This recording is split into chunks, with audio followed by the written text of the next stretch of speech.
Praise the Lord. प्रभूच्या नावाला धन्यवाद देतो मी की देव बाप्पाने पुन्हा एकदा आज आपली आठवण केली. खूप दिवसानंतर देव बाप्पाला आपली आठवण झाली. प्रियांनो, कालच माझ्या ध्यानात आलं होतं, परंतु काल देव बाप्पाने प्रेरणा दिली नाही म्हणून मी आलो नाही. आज मात्र देव बाप्पाने मला दुपारी दाखवलं आणि आज मी कुठंच गेलो नाही. घरामध्ये आराम केला आणि संध्याकाळच्या टायमाला बरोबर प्रार्थनेच्या वेळेला जो टाईम आहे माझा त्या वेळेला मी आपल्या घरापर्यंत आलो. प्रियांनो, देवाजवळ नेहमी आपल्या विश्वासणाऱ्याला देण्यासाठी ताजा मान्ना आहे. देव बाप ताज देतो. जसं आमच्या बहिणीने आता ताजं फ्रेश जेवण बनवलेलं आहे.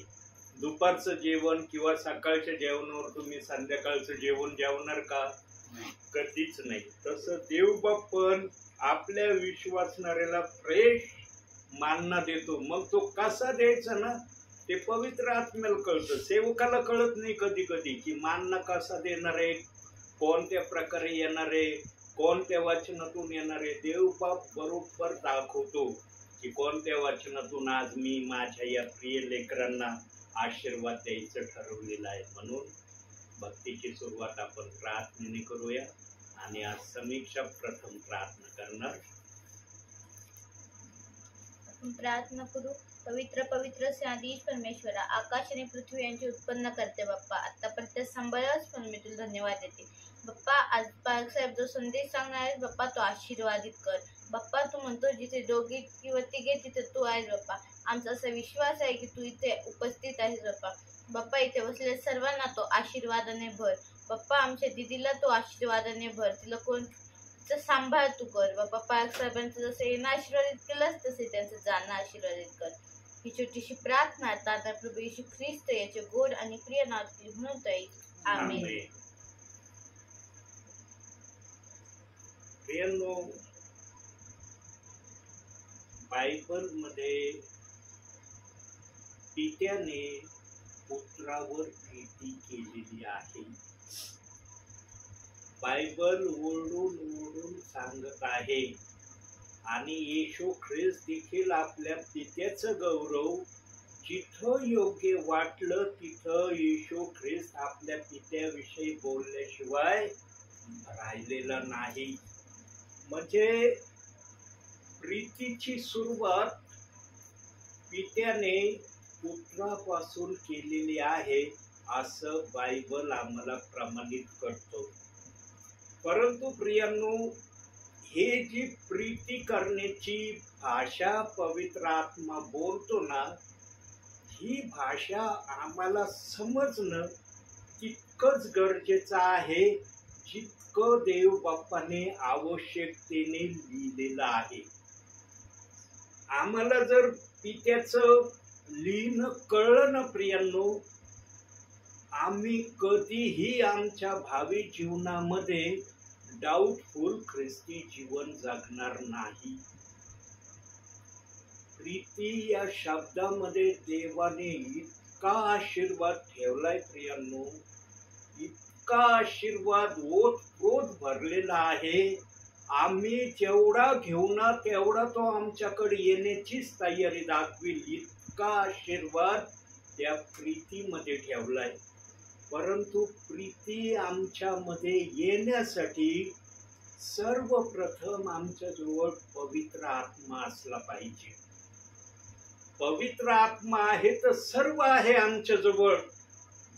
आमची शारीरिक परिस्थिती कशीही असो, आम्ही भेंड्याच्या घरात जरी राहणारे असलो आणि आमच्या हृदयात देवाचा आत्मा कार्य करणारा असला ना, त्या भेंड्याच्या घरात राहणाऱ्यासारखा धनवान कोणी नाही. काय जगात आणलंय, काय जगातून आम्ही घेऊन जाणार आहे? काही आणलं नाही, काही घेऊन जाणार नाही. हे जे काय आम्हाला मिळालंय, ज्याला त्याला देव बाप्पाने वेगवेगळ्या प्रकारे दिलेलं आहे. कोणालाही देव बाप्पाने रिकामं ठेवलं नाही. हा, कमी जास्त प्रमाणात देव बाप्पाने पुरवलं, ही देव बाप्पाची मर्जी आहे. ज्याने जसे सत्कार्य सत्कर्म चांगले कृत्य ज्यांनी ज्यांनी केले त्याला देव बाप्पाने उदंड दिलेलं आहे. पण ज्यांनी हात आखडलेले आहेत किंवा अगोदर चांगली परिस्थिती होती पण प्रभू मध्ये व्यवस्थित चालले नाही म्हणून त्यांची थोडीशी परिस्थिती खालच्या स्थळाची झाली, ही देव बाप्पाची मर्जी. कारण जे काय आमच्या जीवनात होतं ना ते देवाच्या मर्जीशिवाय होत नाही. मग ते चांगलं होऊ, कमी होऊ किंवा आणखी खालच्या पातळीचं राहो, सर्वांमध्ये देवाची इच्छा असते. थोडक्यात सांगायचं म्हणजे देव बाप्पाचं हृदय प्रीतीने भरलेलं आहे आणि ते प्रीतीने भरलेलं हृदय देव बाप्पाने आम्हाला देऊ केलेलं आहे. आता हे प्रीतीचं हृदय देव बाप्पाचं आम्ही किती घेतलंय हे घेणाऱ्यावर अवलंबून आहे. आणि ज्याने जसं प्रीतीचं हृदय देव बाप्पाकडून घेतलंय ते आचरणातून व्यक्त झाल्याशिवाय राहत नाही. बघा, वचनातून आपण पाहूया या गोष्टीला. प्रीती जर हा शब्द निघलाय तर बघूया की प्रीतीविषयी देव बाप्पाने बायबलमध्ये काय सांगितलेलं आहे. काढूया योहानकृत शुभवर्तमान 3रा अध्याय 35वे वचन.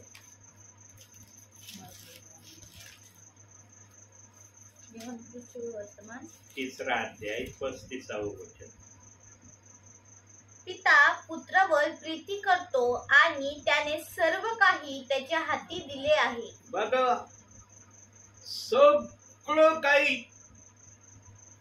सगळं म्हणजे सगळं. आता सगळं म्हणलं म्हणजे एक शब्द बघू आणखी, सगळं म्हणजे नेमकं काय. योहानकृत शुभवर्तमान 5वा अध्याय 22वे वचन.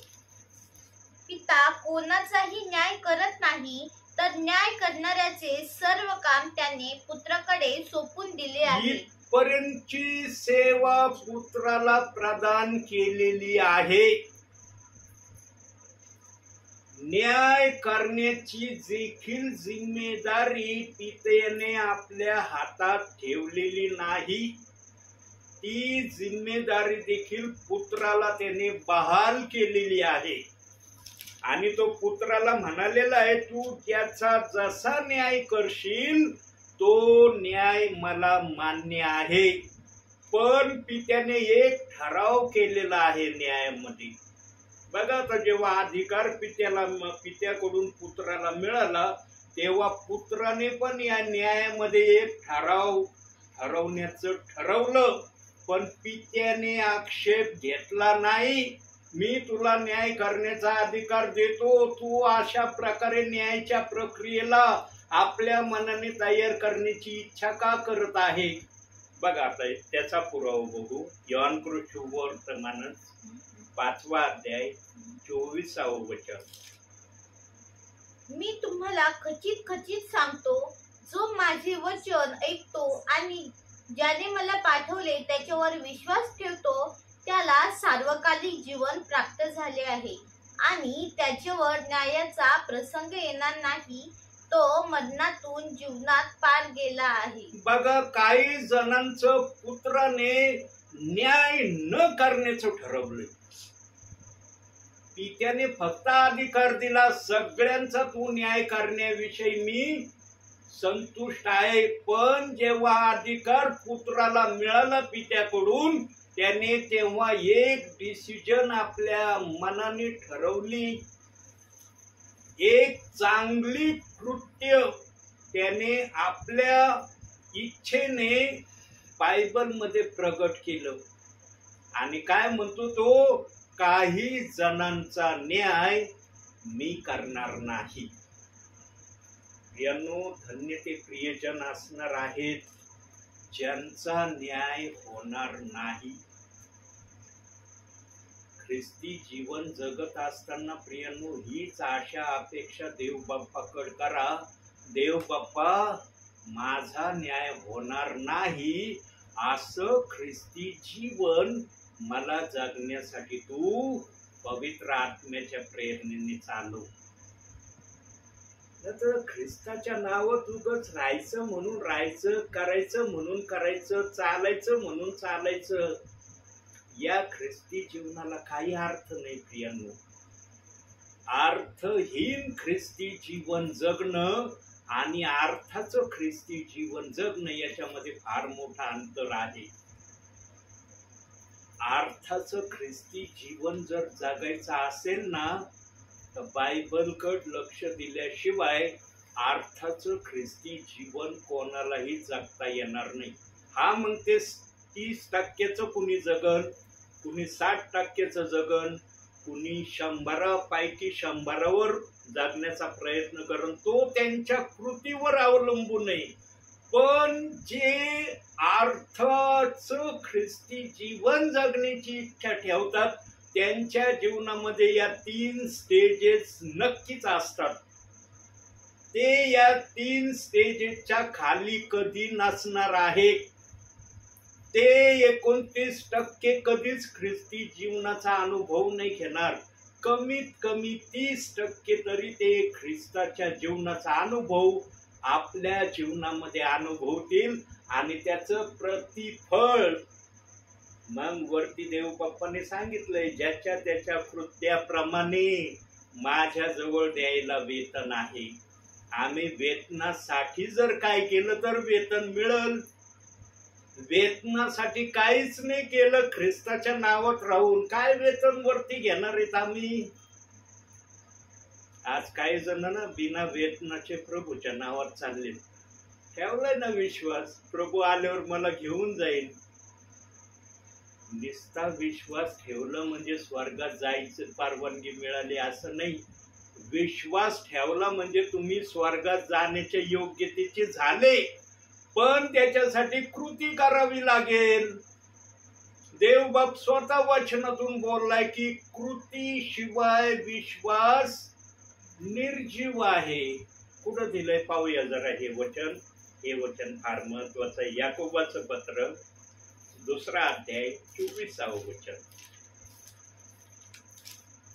2 अध्याय 24 वचन. तर मग केवळ विश्वासाद्वारे नव्हे तर क्रियांनी मनुष्य नीतिमान ठरतो हे तुम्ही पाहता. नीतिमान जर ठरायचं असेल तर विश्वासाबरोबर क्रिया करणं गरजेचं आहे. आणि क्रियाची सुरुवात कुठून होते माहितीये प्रियांनो? बायबल वाचनापासून क्रियाची सुरुवात होते. सर्वात पहिली स्टेज बायबल वाचन, दुसरी प्रार्थना आणि तिसरं जे काही तुम्ही बायबल मध्ये वाचलं त्याप्रमाणे करण्याचा प्रयत्न.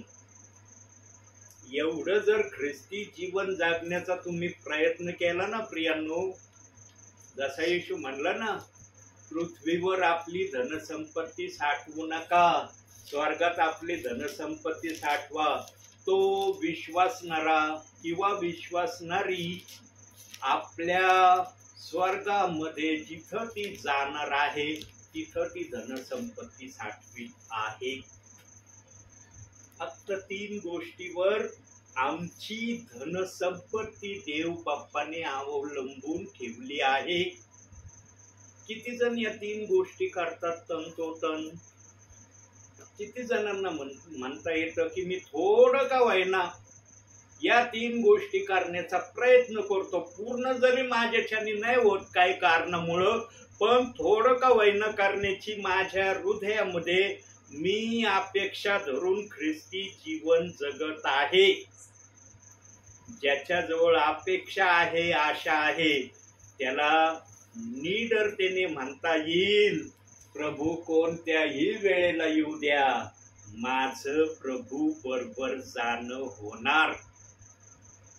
प्रभू भले तुम्ही रात्री 1-2च्या नंतर झोपेत जरी असले, प्रभू आला, तुमचं जाणं निश्चित आहे. देवबाप जे बोलतो ते करून दाखवणार आहे. आत्ताच्या समयात सेवकाच्या मुखातून निरनिराळ्या प्रकारच्या देवबाप आपल्या मनातल्या इच्छा प्रगट करतोय. बहिणींच्या मनातून, भावांच्या मनातून, सेवकांच्या मनातून. पण जेव्हा प्रत्यक्षात प्रभू येणार आहे तेव्हा ही कृती होणार आहे. आणि मग देवबाप म्हणन, एक का होईना माझा सेवक माझ्या आत्म्याच्या प्रेरणेने जे बोलत होता ना ते मी करणारा देव आहे. आणि मग सर्वांना अनुभव येईल, अरे त्या समयात जर आम्ही ऐकलं असतं, तसं जर 100पैकी 100 करण्याचा प्रयत्न केला असता, कमीत कमी 30% तर माझ्या वाटेला आलं असतं. यांनो, अनुताप करण्यापेक्षा कृती करणं या समयामध्ये अतिशय महत्वाचं आहे. आता एक आणखी गोष्ट येशू ख्रिस्ताने पिता पुत्रावर प्रीती करतो याला उलगडून सांगितलंय, वचनासहित सांगितलंय. आणि बायबल मध्ये त्याचे ठाम पुरावे, अपुरे पुरावे नाही, ठाम पुरावे आहे. आता बघूया तो दुसरा पुरावा किंवा दुसरी गोष्ट बायबलच्या वचनाला धरून येशू ख्रिस्तानी काय बोललेलं आहे. काढूया त्यासाठी योहान शुभवर्तमान 10वा अध्याय 30वे वचन.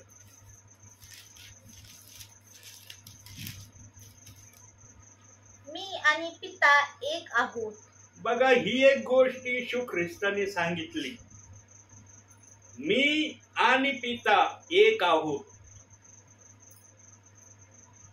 म्हणजे आता पिता पुत्रावर प्रीती करतो हे जे वचन आलंय, या वचनाला येशू ख्रिस्त बदामासारखं फोडत आहे आणि सांगत आहे की पिता माझ्यावर प्रीती करतो, पण जो पिता माझ्यावर प्रीती करतो तो पिता आणि मी कसा आहे ते ठाम वचनासहित आहे. वचनाच्या पुराव्याने जर दाखवलं ना प्रियांनो, तिथं संशयाला कुठली जागा राहत नाही. देव बाप कधी आपल्या विश्वासणाऱ्यांना संशयामध्ये घेऊन चालायला मागत नाही. मनामध्ये अस्वस्थतेचं जीवन जगण्याच्या प्रेरणेने देवाचा आत्मा कोणालाही आपल्या नावामध्ये चालवित नाही. त्यांना पूर्णपणे समजावून सांगण्याची देवबाप इच्छा प्रगट करतो. पण प्रियांनो, आम्ही देव बाप्पाचं जेवढं आहे ना तेवढं काटेकोरपणे ऐकणं, त्याप्रमाणे करण्याची इच्छा दाखवणं याला आशीर्वादाचं कारण म्हणता येईल. पण जर या शब्दाला कोणी आणखी दुसऱ्या रीतीने सांगायचा प्रयत्न केला, बोलणाऱ्याच्या हृदयात येशू आहे, सांगणाऱ्याच्या हृदयात येशू आहे. वचन आलं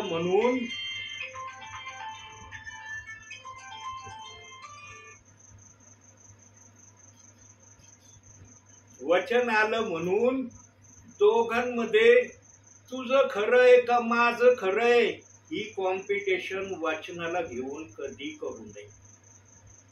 प्रियांनो, आपल्या भावी जीवनामध्ये वचनाला कॉम्पिटिशनचा मार्ग कोणत्याही सेवकाने, कोणत्याही विश्वासणाऱ्याने कधीही करण्याचा प्रयत्न करू नये. म्हणून येशू ख्रिस्त म्हणला, तुम्ही आपल्या भावाला आपल्यापेक्षा श्रेष्ठ माना, तो श्रेष्ठ आहे, मी खालच्या दर्जाचा आहे, अशी वृत्तीचं ख्रिस्ती जीवन जर तुम्ही जगले ना, कधी तुमच्या जीवनामध्ये वचनाविषयीची कॉम्पिटिशन तुमच्या हृदयात येणार नाही. बघा, याचा एक सबळ पुरावा पाहू. फिलिप्पियराचं पत्र 3रा अध्याय 2रं वचन. त्या कुत्र्यांविषयी सावध असा, त्या दुष्कर्म्यांविषयी सावध असा, केवळ दैहिक सुनता झालेल्या लोकांविषयी सावध असा. 3रा अध्याय 2रं वचन वाचलं का बाळा? हो.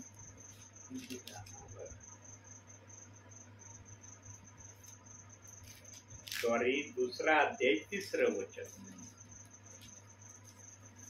तर तट पाडण्याच्या अथवा पोकळ डौल मिरवण्याच्या बुद्धीने काही करू नका, तर लीनतेने एकमेकांना आपल्यापेक्षा श्रेष्ठ माना. आपणापेक्षा समोरच्याला श्रेष्ठ माना. कधी म्हणू नका तुझ्यापेक्षा मी श्रेष्ठ आहे, तुझ्याजवळ काही नाही, माझ्याजवळच सगळं आहे. आज बहुसंख्य जणांच्या मनामध्ये ना ही वृत्ती आहे, माझ्याजवळच आहे, बाकीच्यांजवळ काहीच नाही, बाकीच्यांना देवाने दिलंच नाही, फक्त मला देवाने द्यायचं ठरवलंय. ही वृत्ती ना कधी मनुष्याला ख्रिस्ती जीवनामध्ये व्यवस्थित चालायला आडखळण्याचा ढोंडा म्हटलं तर काय वाईट नाही. नेहमी आपल्यापेक्षा इतरांना श्रेष्ठ मानण्याची वृत्ती असली ना प्रियांनो, त्याला देव बाप आशीर्वाद दिल्याशिवाय राहत नाही. नेहमी इतरांना आम्ही आपल्यापेक्षा श्रेष्ठ मानणं हे आमच्यासाठी गरजेचं आहे. येशू ख्रिस्ताने आमच्याकडे पाहिलं तेव्हा आम्हाला पापी म्हणून पाहिलं का? आमच्या पापाची किंमत येशू ख्रिस्ताने चुकवली वधस्तंभावर. तो म्हणलं का रे पापी आहेत, कशाला मी यांच्यासाठी किंमत देऊ?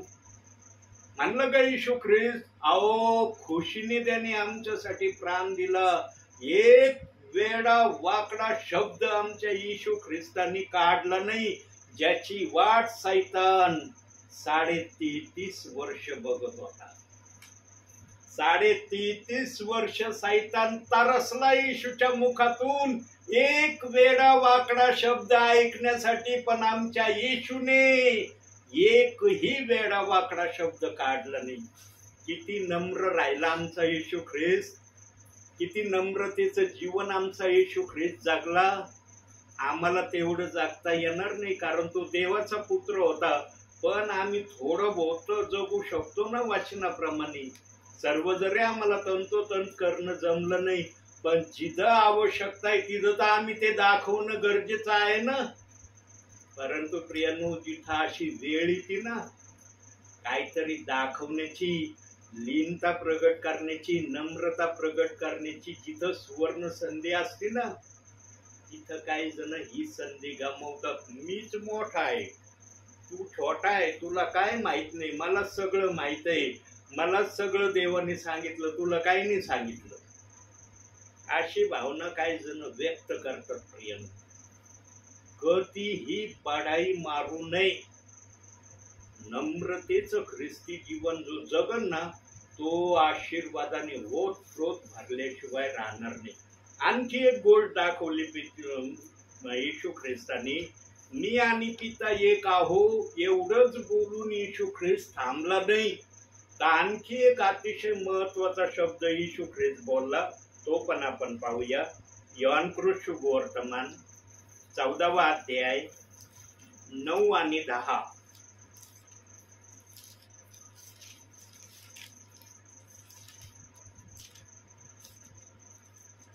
येशूने त्याला म्हटले, फिलिपा, मी इतका काळ तुझ्याजवळ असून तू मला ओळखत नाहीस काय? ज्याने मला पाहिले आहे त्याने पित्याला पाहिले आहे. तर पिता आम्हास दाखवा हे तू असे का म्हणतोस? मी पित्यामध्ये व पित्या मजमध्ये आहे असा विश्वास तू धरत नाहीस काय? ज्या गोष्टी मी तुम्हाला सांगतो त्या मी आपल्या मनाच्या सांगत नाही, तर मजमध्ये राहणारा पिता स्वतःची कार्य करीतो. बघा, फिलिप इतका प्रभूच्या सानिध्यामध्ये राहणारा पण तो गोंधळला. एक दिवशी त्याला कळलं नाही पिता कुठे आहे. पुत्र तर आम्ही पाहतो, पिता कुठे आहे? आणि तो बोलला नव्हे वचनात. येशूला म्हणला, आम्हाला पिता दाखवा, आमच्यासाठी एवढेच पुरे आहे. 9व्या वचनात येशू ख्रिस्ताने त्याला उत्तर दिलं, फिलिपा, इतका काळ मी तुझ्या बरोबर राहिलो, तुला समजलं नाही पिता मजमध्ये आहे आणि मी पित्यामध्ये आहे? प्रियांनो, शिष्य जर 12 शिष्यातून एखादा शिष्य जर येशू ख्रिस्त आणि पिता ओळखण्यामध्ये जर त्यांना समजलं नाही, आम्ही शिष्याच्या दर्जाचे आहोत का? म्हणता येईल का आम्हाला की आम्ही शिष्याच्या दर्जाचे आहोत? म्हणून आज आमच्या मध्ये तर फार गोंधळ आहे का नाही? गोंधळ बिना गोंधळाचा आहे का? परंतु या गोंधळातून काही जणांना देव बाप्पाने पूर्णपणे बाहेर काढले आणि जे पूर्णपणे बाहेर निघलेत ना ते कधी शांत बसत नाही. ज्यांच्यामध्ये देवाचा आत्मा आहे ना तो आत्मा त्यांना कधी शांत बसू देत नाही. तो आत्मा म्हणतो जा बाळा या ठिकाणी, जा बाळा त्या ठिकाणी, कारण माझ्या लोकांना माझी तहान लागलेली आहे. तू त्यांची तहान पवित्र आत्म्याच्या द्वारे पूर्ण कर. आणि देव बाप्पाला आपल्या समयात हे पण दिसलं होतं की माझ्या आत्म्याच्या प्रेरणेने काही जण सेवेला जातील, त्यांच्या संदेशाचा धिक्कार केला जाणार आहे. म्हणून वचनात सांगितलंय थेसलिनकराच्या पत्रात 5:20 मध्ये 18 मध्ये संदेशाचा धिक्कार करू नका.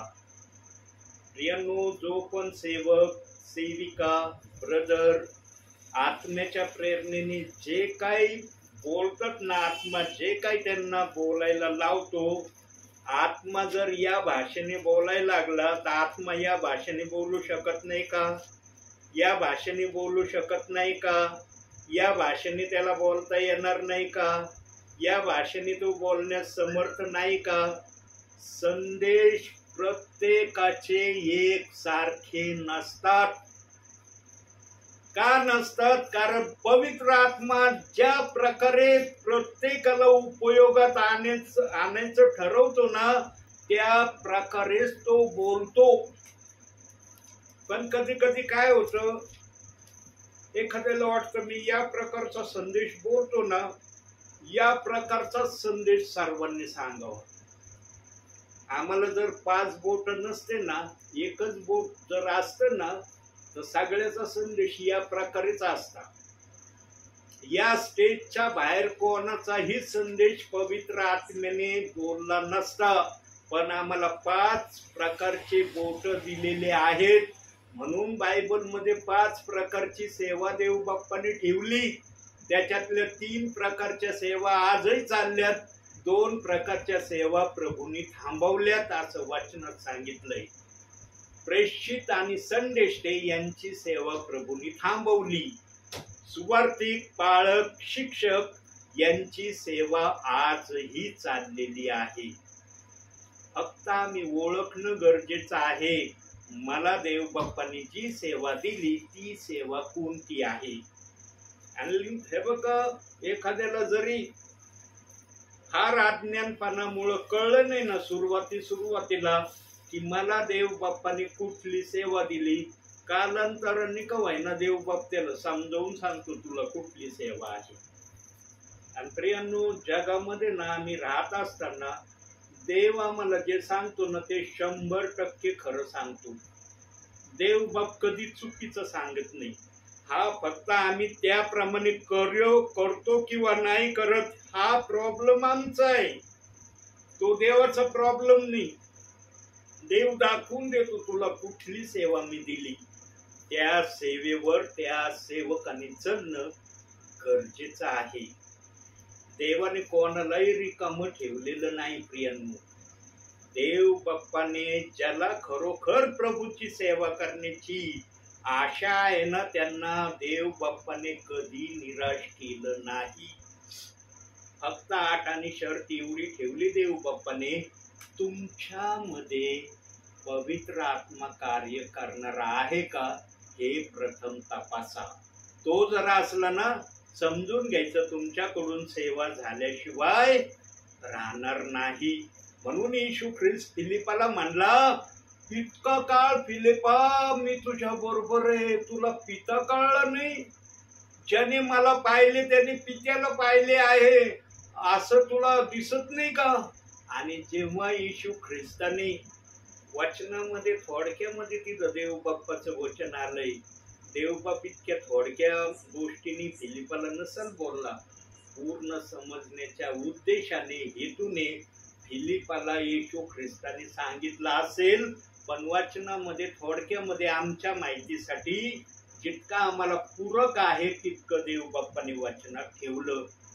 बघा, फिलिपाने याच ठिकाणी पित्याविषयीची येशू ख्रिस्ताला बोलण्याची हिंमत साहस केली. नंतर भावी जीवनामध्ये सुवार्तेमध्ये कधीही फिलिपाने येशू ख्रिस्ताला प्रश्न केला नाही, आम्हाला पिता दाखवा, हे आम्हाला पुरे आहे.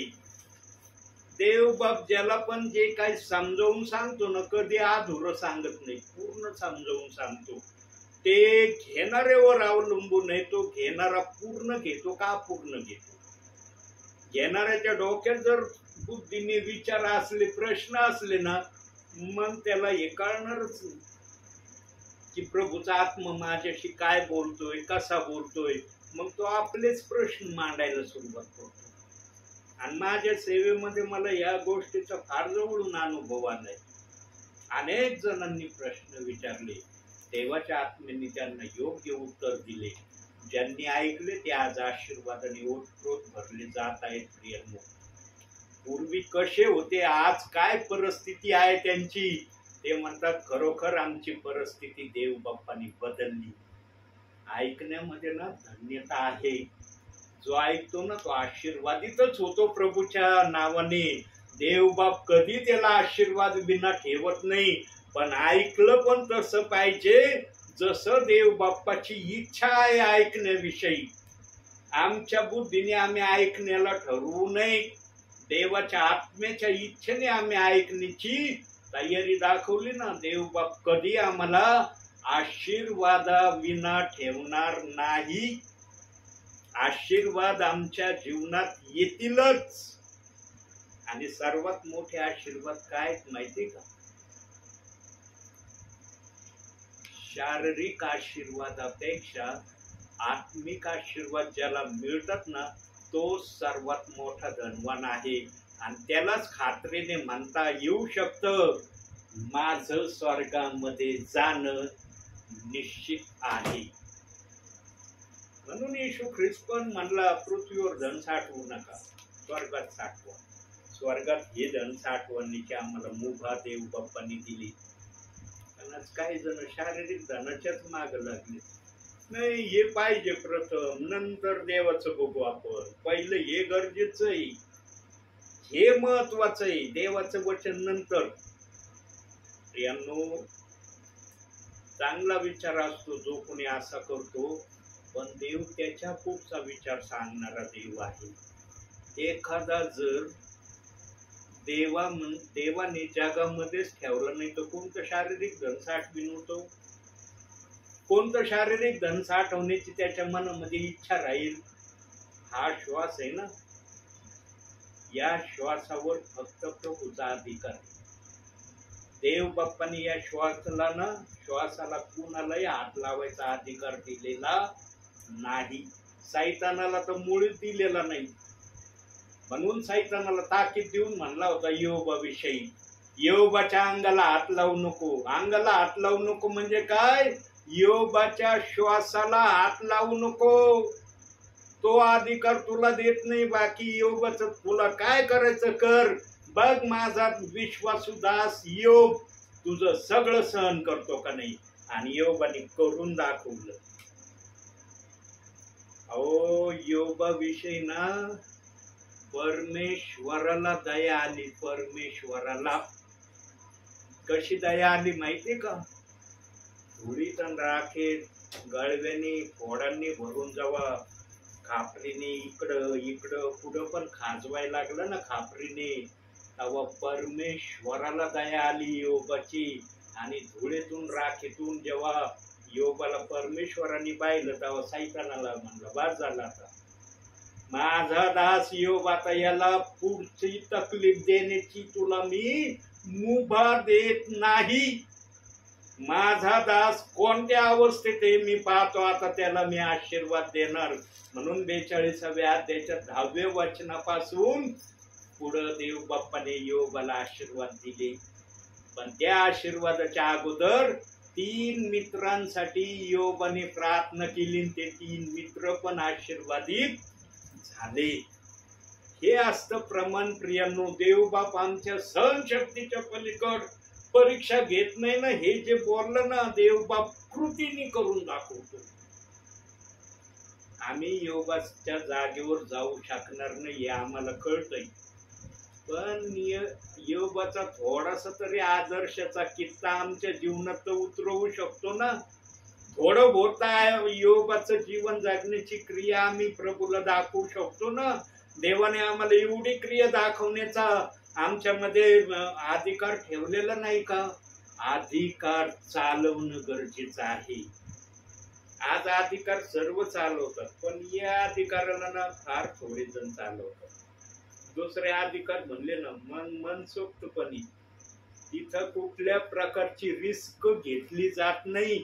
मन मोकळ्या प्राणाने ते अधिकार करतात. पण जेव्हा या अधिकाराकडे त्याचं मन केंद्रित व्हायला सुरुवात होती, तिथं नाही लिमिटेड, हा अधिकार लिमिटेड घ्यायचा, हा जास्त नाही घ्यायचा.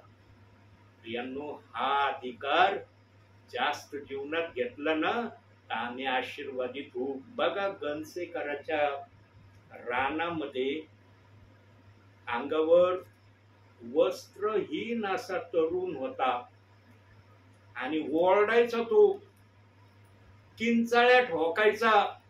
लोक त्याला साखर दंडाने बांधलं ना, आपण जसं धागा कटकनी तोडितो ना तशा ते मोठमोठ्या साखळ्या काडकनी तोडून टाकायचा. लोकांना दहशत बसली होती त्याची, म्हणायची त्या रोडने जाऊ नका, तिथं फार भयानक दुष्ट आत्मेने भरलेला माणूस आहे. लोक त्या रस्त्याने जाण्याचं कदाचित वर्ज्य करत असतील, पण येशू ख्रिस्त जेव्हा त्या रस्त्याने गेला, येशू ख्रिस्ताने त्या व्यक्तीचं जीवन बदललं आणि त्या व्यक्तीला कळलं मी कोणत्या अवस्थेत आहे. त्याला माणसामध्ये आमच्या येशू ख्रिस्ताने आणलं. पाहूया एक वचन आपण त्याविषयी. लोककृत शुभवर्तमान 8वा अध्याय 36वे वचन. 8वा अध्याय 36वे वचन. ज्यांनी ते पाहिले होते त्यांनी तो भूतग्रस्त कसा बरा झाला हे त्यास सांगितले. बघा, 8व्या अध्यायाच्या 36व्या वचनामध्ये डायरेक्ट देव बापू वचन दाखवतोय की तो भूतग्रस्त कसा बरा झाला हे पाहणाऱ्यांनी पाहिलं आणि ते म्हणले खरंच बरा झाला बर का. आणि तो भूतग्रस्त येशू ख्रिस्ताला काय म्हणला माहितीये का? जेव्हा बरा झाल्यावर, तुम्ही वाचा नंतर हे वचन, वरचे वाचा खालचे वाचा. तो भूतग्रस्त व्यक्ती येशू ख्रिस्ताला म्हणला, प्रभू मला तुझ्या बरोबर यायचंय. येशू ख्रिस्त त्याला म्हणला, जा आपल्या आप्तजनांकड, त्यांना सांग की देवाने तुझ्यावर कशी दया केली. येशू ख्रिस्ताने त्याला आपल्या बरोबर घेतलं नाही, त्याला त्याच्या नातेवाईकाकड, आई बापाकड जाण्याचा आदेश दिला. आणि त्या काळातले जे प्रियजन होते ना प्रियांनो, ते ऐकणारे प्रियजन होते. ते सवाल जबाब नव्हते करत. नाही बाबा, तू एवढं मोठं चमत्कार केला, माझ्या अंगावर कपडे नसायचे, मला कपडे घालायचे, रोषवर आणलं. नाही मला नातेवाईक नाही, माझे घरचे नाही, मला तूच पाहिजे, तू जिकडे जाशील तिकडं मी येईल, असा हट्ट करणारे त्या काळातले प्रियजन नव्हते. जे सांगितलं जायचं गपचूप ऐकायचे. म्हणून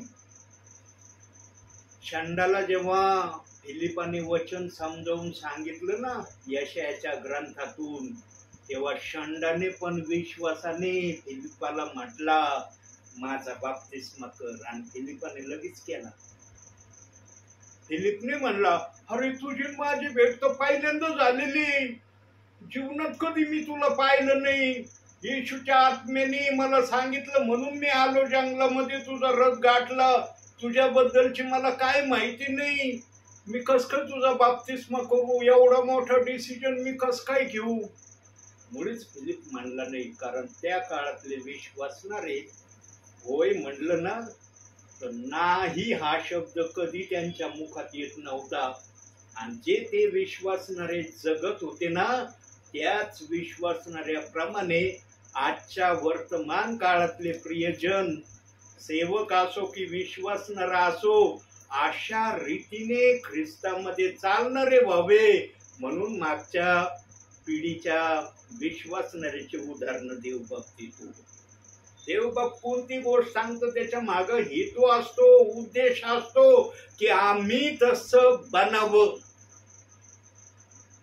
प्रियांनो, लक्षात ठेवा, जीवनामध्ये हे पवित्र शास्त्र पवित्र आहे. हा जर विश्वास आमचा असला ना, आमचं ख्रिस्ती जीवन प्रभूमध्ये व्यवस्थित झाल्याशिवाय राहणार नाही. आमच्या जीवनामधल्या मायनसिंग गोष्टी पवित्र आत्मा काढल्याशिवाय राहणार नाही. आणि ज्यांच्या मायनसिंग गोष्टी निघतात ना प्रियांनो, त्यांच्या जीवनातून वेगळंच आचरण प्रभूमध्ये दिसतं. आणि मग फादर, हो पूर्वी हे कसे होते, हो अहो यांचं बरोबर नव्हतं वागणं, पण आता असं वागतात की आम्हालाच कळत नाही यांच्यामध्ये एवढा बदल कुठून आला. पवित्र आत्मा व्यक्तीमध्ये बदल घडवून आणतो. आणि ज्याच्या जीवनामध्ये बदल घडून आला आहे तोच देवाच्या नजरेमध्ये आशीर्वादाचं पात्र झालेला आहे. काय तुम्हाला आशीर्वादाचं पात्र होणं योग्य वाटत नाही? प्रियांनो, आशीर्वादासाठी फक्त ऐकणे आणि करणे या दोन गोष्टीची देव बाप्पाने 8 आणि शर्त ठेवली.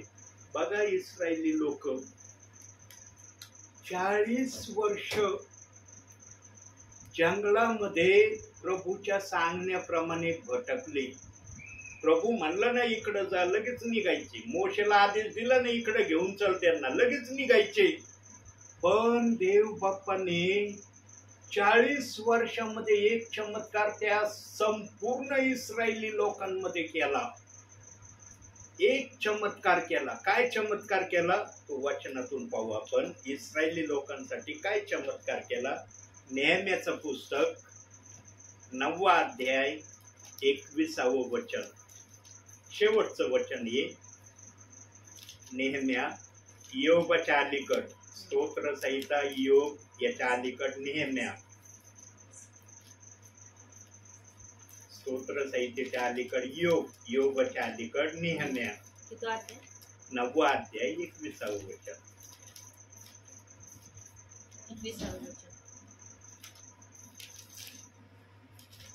40 वर्षे जंगलात तू त्यांचे असे पालन पोषण केले की त्यास कशाचीही वाण पडली नाही. त्यांची वस्त्रे जीर्ण झाली नाहीत, त्यांच्या पायात सूज आली नाही. बघा, त्यांच्या अंगावर जो सदरा होता ना, सदरा तो मळकट झाला नाही, तो झिजला नाही. आज बघा, आमच्या अंगावरचे कपडे, आम्ही जे चप्पल घालतो, सँडल घालतो, 40 वर्ष जातो का आमचा सँडल? सांगितलं का कोणी? अहो, माझं 40 वर्ष झालं मी सँडल घेतला, आतापर्यंत झिजलंच नाही आहे, तसंच आहे तो सँडल. येतं का म्हणता? अहो, 6 महिने 7 महिने, जास्तीत जास्त 10 महिने त्याला बदलीच करावं लागतो सँडल. पण इथं देवबाप सांगतोय की त्यांच्या अंगातले वस्त्र 40 वर्ष मळीन झाले नाही आणि ते झिजले पण नाही. आणि इतके रानात देवाच्या सांगण्याने फिरले पण त्यांच्या पायाला सूज आली नाही. 40 वर्ष चालले ते प्रभूच्या नावाने. डोंगर दऱ्यामधून कशा कशा परिस्थितीतून गेले असतील आम्ही नव्हतो बघायला. कसे चाललेत, कुठं चाललेत, काय त्यांच्या समोर समस्या आल्या, काही समस्या दिलेत पवित्र आत्म्याने थोडक्यामध्ये. त्यामुळं आम्हाला कळतं की अरे, इस्रायली लोकांवर कशा कशा प्रकारच्या गोष्टी आल्या आणि इस्रायली लोकांनी ते पाहिल्यावर मोशेशी काय त्यांनी वाद घातला ते आम्हाला निर्गमाच्या पुस्तकातून कळतं. पण त्यांचे पाय मुळीच सुजले नाही. सर्वात मोठा चमत्कार देवबाप्पाने केला. त्यांचे वस्त्र जीर्ण नाही होऊ दिले, पायाला सूज येऊ नये दिली. कार येऊ नये दिली? कारण परमेश्वर जाणत होता हे माझ्या सांगणीने चालले, हे स्वतःच्या सांगणीने चालले. मोशे सांगतो म्हणून नाही चालले, मी मोशेला आदेश देतोय म्हणून हे चालले. म्हणून त्यांच्या कपड्याला आणि पायाला देवबाप्पाने आशीर्वादाने भरलं. तो देव या वर्तमान काळामध्ये, आता आम्ही वर्तमान काळामध्ये आहेत ना, जे आम्ही वाचनात वाचलं ते आमच्या आशीर्वादासाठी देव बाप्पांनी ठेवलेलं आहे. पण वर्तमान काळामध्ये आम्ही जर देवाच्या सांगण्याप्रमाणे करू ना, तेवढा मोठा तर देव बाप कदाचित आमच्यासाठी चमत्कार नाही करणार जसा इस्रायली लोकांसाठी केला. पण भावी जीवनाला जेवढं पूरक आहे तेवढे तर आशीर्वाद देव बाप आम्हाला देईल ना. तर म्हणून नको पूरक आहे आशीर्वाद मी द्यायला मनाई करतो. यांनो, आम्ही पूरक असे आशीर्वाद मिळवणारे, कमीत कमी देवाच्या नजरेमध्ये प्रामाणिकपणे दिसावे म्हणून सेवक आजही येत आहेत आत्म्याच्या प्रेरणेने. सेवक वेळ घालवायला येत नाही. अरे हे सेवक आहे, काय नाही राव, यांना नुसतं घरोघरी जायचं वचन सांगायचं काम दिलंय. काय जण म्हणतात त्यांना काम एवढंच आहे, घरोघरी जायचं वचन सांगायचं. पण आम्हाला सांगणारा पण कुणी आहे ना, तेव्हा तो येतोय ना. त्याला काय गरज आहे तुमच्या घरी यायची? तो म्हणून तुझं तू बघ, माझं मी बघतो बाबा. प्रभू तुझा पण येईल, प्रभू माझा पण येईल. पण सेवकाला स्पेशली प्रभू सांगतो, बाळा जा त्या ठिकाणी, मला त्यांना निरोप द्यायचा आहे. आणि ज्या सेवकाला देव बाप सांगतो ना, तो सेवक कधी किंतु परंतु करत नाही. देव बाप पण त्याच सेवकाला सांगतो जो ऐकण्याच्या तयारीत आहे. देव बाप उठून सुटून कुणाला नाही सांगत, नीट बायबल घेऊन प्रार्थनेला. जे आत्म्याने खरेपणाने प्रभूची सेवा करण्याची इच्छा ठेवतात, देव बाप त्यांच्याशी बोलल्याशिवाय राहत नाही. म्हणून प्रियांनो, अतिशय धन्य आशीर्वादित आहात तुम्ही. का धन्य आशीर्वादित आहात? कारण तुम्ही प्रार्थनेला बसलात का नाही? म्हणता येतं ना की आम्ही बसलो प्रार्थनेला. जर मी प्रार्थनेला आलो नसतो, सर्वजण असे बसले असते का? हा, जेवण जर करायला बसले असते तर कदाचित सर्वजण एकत्रित दिसले असते. घरात तुम्ही असताना कुणी कोणत्या कामामध्ये व्यस्त असते. त्या मुली आहेत त्या अभ्यासामध्ये कदाचित असत्या, म्हणल्या असत्या आम्हाला अभ्यास करायचा आहे. आजी त्यांचं काही काम असेल ते करण्यामध्ये व्यस्त. आमच्या ताई कदाचित स्वयंपाकामध्ये व्यस्त. तुम्ही कदाचित बायबल वाचण्यामध्ये किंवा कशामध्ये व्यस्त. प्रत्येक जण काही ना काही कामामध्ये व्यस्त दिसले असते. पण देवाचा दास आला म्हणून सगळेजण बसलात ना प्रभूच्या चरणी, ऐकतात ना देवाचं वचन. म्हणून तुम्ही अतिशय धन्य आहात प्रियांनो. म्हणून देवबाप म्हणतो, जे ऐकतात ना, लोककृष्ण वर्तमानामध्ये सांगितलंय, जे देवाचे वचन ऐकतात आणि देवाचे वचन पाळतात ते धन्य आहे. हा, देव बाप्पाने लुककृत शुभवर्तमानामध्ये हा आशीर्वादाचा शब्द त्या ठिकाणी ठेवलेला आहे. आणि त्या गोष्टीमध्ये थोडे बहुत का होईना प्रियांनो, तुम्ही प्रभूला दिसत आहात. म्हणून तुमचे आशीर्वाद कोणीही काढून घेणार नाही. हा, देवबाप कोणते आशीर्वाद देईन ते मला सांगता येणार नाही, पण देवबाप तुम्हाला आशीर्वाद दिल्याशिवाय राहणार नाही, हे मी ठामपणे प्रभूच्या उपस्थितीमध्ये आपल्याला सांगत आहे. म्हणून आजच्या छोट्याशा संदेशातून देवबाप तुम्हाला आणि मला भरपूर आणि भरपूर आशीर्वाद देऊ. आमेन. पण नको करू बाळा, प्रार्थना कर.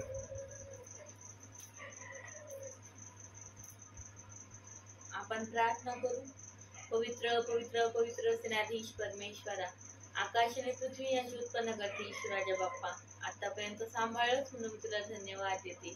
ओ प्रभू ख्रिस्त, एक सुंदर शिवे तू आमच्या जीवनात जोडलीस त्याबद्दल तुझे खूप खूप धन्यवाद बाप्पा. ओ प्रभू ख्रिस्त, या रात्रीच्या समयला तुझं वचन ऐकण्याचं आम्हाला सामर्थ्य दिलंस त्याबद्दल तुझे खूप खूप धन्यवाद ईश्वराजा. ओ प्रभू ख्रिस्त, आज बाळासाहेबांनी जे वचन सांगितलं बाप्पा, ते समजण्याचं बुद्धीच्या तुला तू आम्हा प्रत्येकाला दे. ओ प्रभू ख्रिस्ता, त्या वचनात तू आम्हाला चालव. हो बाप्पा, बाळासाहेब वचन सांगत असताना त्यांच्या मुखाद्वारे बाप्पा त्यांचे शब्द नाही तर तुझे शब्द येत होते. हो ईश्वराजा बाप्पा, वचन सांगत असताना प्रभू ईश्वराजा बाप्पा, पवित्र आत्म्याच्या द्वारे तू त्यांना प्रेरणा दे ईश्वराजा, आणि तुझ्याच नावाचं करू. हो प्रभू ख्रिस्ता, त्यांचं येणं जसं आशीर्वाद केलं तसं त्यांचं जाणं देखील आशीर्वाद कर. सर्व अडचणीपासून, सर्व संकटांपासून आमच्या सर्वांचं तारण करता, उद्धार करता आणि रक्षण करतात. हो ईश्वराजा. हो बाप्पा ईश्वराच्या, आज दिवसभर आज दिवसभराचा आमचा दिवस तुझ्या हातात ईश्वराच्या. हो प्रभू ख्रिस्त, आम्ही रात्री झोपत असताना आमच्या घराभोवती दुर्गीचं कुंपण तू ठेव आणि सर्व अडचणीपासून सर्व संकटापासून आमचं तारण करतो, रक्षण करतो तो ईश्वराच्या.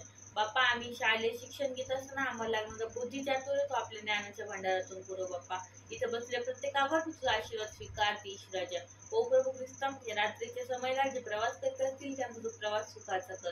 जे आजारी असतील ईश्वरच्या नावात त्यांचा तो आजार बरा कर आणि एवढे सुशास नावाचं गौरव.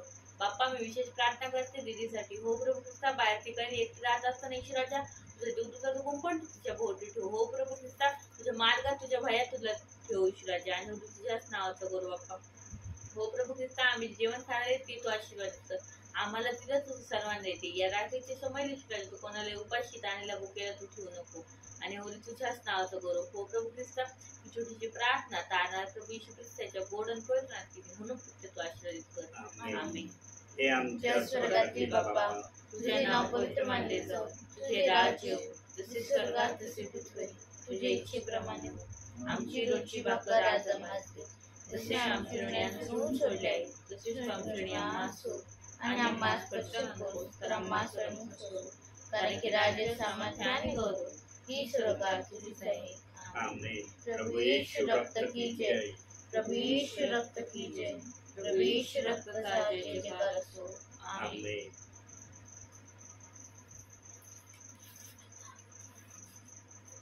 बंद कर बा.